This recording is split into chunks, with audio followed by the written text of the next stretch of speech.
Today I'm on WWE 2K23 and I'm going to give Morant the chance to settle his beef with his biggest op. He temporarily took his job.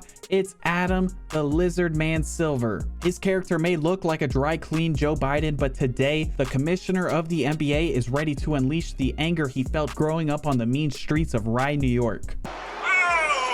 But obviously this is no Brandon. He just yelled at a child instead of smelling them, and he's looking agile. Ja is coming into this one with a 44-inch vertical, but Adam Silver is bringing the chest hair, and unlike the strippers in Denver, that is one tumbleweed Ja is not trying to get caught up in. Honestly, I forgot to check who I was using coming into the match, but it turns out I'm Morant, so I'm gonna do what he does best and try to get out a weapon. But Adam Silver might secretly support the police. You reach, he throws you on your neck. I quickly remembered there's a few generations between us, so I went Conor McGregor on his brittle bones. I finally got my sledgehammer out and put his nuts in his ribcage, and followed that up with my second attempted murder this year. But Adam Silver isn't out of this yet. He has fundamentals and the Chinese government on his side. I get back on my feet and I'm searching for another weapon that's definitely not mine. We're back in the ring, but Adam Silver's titanium forehead blocks the bat and he's going for the tap out. All Ja has to do is reach for a weapon. That's his specialty move, but he can't get it. He gets out of the tap out anyway, and momentum is back on his side. This isn't a WNBA game, Adam Silver. This is not the time to be taking a nap. Just like Ja's gang life in the suburbs of South Carolina, he smashes his head like a pumpkin. But what is this?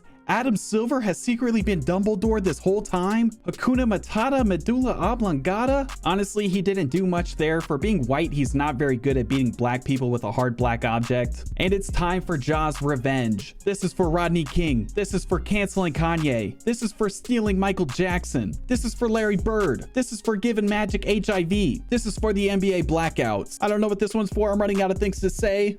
Slavery?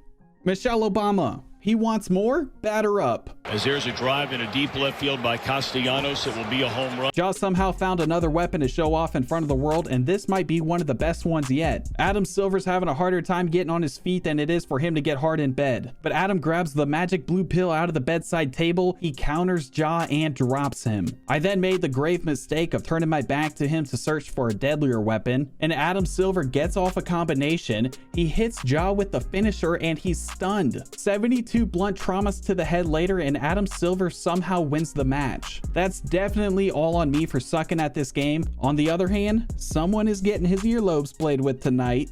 Boing. But just like when he's playing pickup basketball games with minors, Ja's a sore loser and he's coming back for revenge. And he brought one of his boys with him. It's Dylan Brooks, one of the best up-and-coming nut crunchers in the league. Adam Silver is prepared to take on both of them by himself, but the Memphis T Grizzlies aren't even gonna let him finish his walkout and stretching routine. They're going for blood. Not gonna lie, I got a little lost on my way over there. But coming to Adam Silver's aid is the NBA sweetheart who owes him a favor for the 2021 script, Giannis Antetokounmpo. I wasted no time messing with Giannis in hand-to-hand combat. I reached for a weapon like a bullied high schooler in America, but Adam Silver quickly interrupted my plans. I finally got a baseball bat, and Ja said he's fine in the West. That doesn't include the Milwaukee Bucks. If he doesn't break a few of Giannis's limbs today, he might be ringless for the next decade. But dear Lord, Adam Silver said two can play that game. We both go for the headshot, and now both T Grizzlies are down. He's trying to stop Ja from reproducing, not his worst business move yet. Dylan and I do a quick swap like two Mexican stepsons on my browsing history, and now Dylan is taking over but celebrating right in front of me while Giannis is causing Ja internal bleeding. Giannis was taking this victory like Ja's parents took his phone away after a 2-week bender of Instagram posts in 2013. Now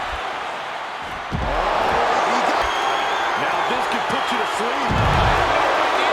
To no surprise, it turns out I'm not that good at this game when my opponent isn't lying down, allowing me to beat him with a bat. So I had Ja run away with his bat just like the good old days of when he used to run the mean streets of Sumter, South Carolina. I let Dylan Brooks take them both on at once while I hopped on the corner of the ring and proceeded to start an Instagram live. It turned out Giannis still had some unfinished business with Ja. He hopped back in the ring. Thankfully, he went after Dylan Brooks, which gave me a clear shot on Giannis's spine. Once again, Dylan Brooks was doing most of the work that landed us in this position in the first place. We both hit our finishers, but Dylan went for the pin. I tried to break it up, or more so, I tried breaking up Giannis's face with a bat. I'm not sure which, but sadly, Dylan ended up winning the fight for us a little too early for my taste. And besides, if anything, that just evens up the series between Ja and Adam Silver. I headed into one final match to complete the trilogy for all the marbles. And once again, I wasn't aware of what character I chose, so I'm now Adam Silver. Adam Silver's character doesn't have much power in his hands or much flesh on his face, but he is quick on his feet. This gave me an easy opportunity to refresh Ja's memory on how the Memphis police would have handled his situation he had in Denver. Apparently, Ja needed a sign to realize he lives in a mansion and not on Grove Street, so here's a literal stop sign to make it obvious for him. Clearly thinking a steel chair is what's needed right about now. I stun him with the clothesline and struggle as I make my way up on the top rope. Of all the pointy body parts I could have hit him with, I go with the back of my calf. Ja then tries to hit me with a rebuttal stop sign of his own, and that wasn't working out for him. There you go, take your 8-game suspension without pay, have some community service, and for the love of God, get some counseling. You ever met the barricade, Ja? Let me introduce you. Not gonna be needing these legs much longer. Hey, at least it'll help him get disability checks like his friends back home. I'm toying with Ja at this rate. I didn't know Adam Silver was so light on his feet. All Ja can do is throw me back into the ring, but Ja comes up with his brightest idea yet. He throws in a table, and of course, he grabs another weapon. I patiently wait for him and set him down on his way back over to me, and I end up putting him through the same table he so kindly brought me in the first place. I tried setting him off with some high-flying action. I completely misjudged the distance on the first one, so I tried it again and I just Vince Cartered him. Ja tried Miles bridging me and winning the match, but I get out of it. So enough messing around. I've got to put this gangster away for good before he tries to jump me at my 9 to 5. I don't even think the fans are enjoying this anymore. It looks a little racially motivated to me at this point. I think the game knows it too. Ja comes back with a huge move on Adam Silver that almost wraps up the fight. I get to the top rope again and hit him with the weakest move in my arsenal that does more damage to my back than his face. I think it's about time to send Ja packing for good. Adam Silver's proved his point. He's got his body health bar lit up like a Christmas tree. I just wanted to break his legs before this was over. But sadly, it looks like his Achilles are gonna live to see another day. They weren't turning red and Adam Silver was on the brink of having a heart attack. I hit Ja with one last finisher and pinned him down for the 3 count. To be fair, I don't think he was even conscious anymore. He might not remember any of this. Adam Silver wins the battle and will win the war. He's gonna keep allowing Ja Morant to make him millions for now, but he better just remember, you can beat up minors. You can flash your guns on your Instagram live. You can even threaten to shoot people on your Twitter.